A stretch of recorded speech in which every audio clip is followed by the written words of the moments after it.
ببین اینقدر جیگرم خونک شد. چرا؟ میگه حضرت آقا امشب رفتن حسینیه‌شون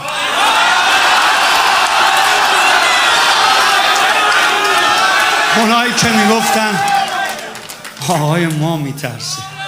لبیک یا حسین، لبیک یا حسین، لبیک یا حسین، لبیک یا حسین، لبیک یا حسین، لبیک یا حسین، لبیک یا حسین، لبیک. جان بگو الو بین ندعی ابن ندعی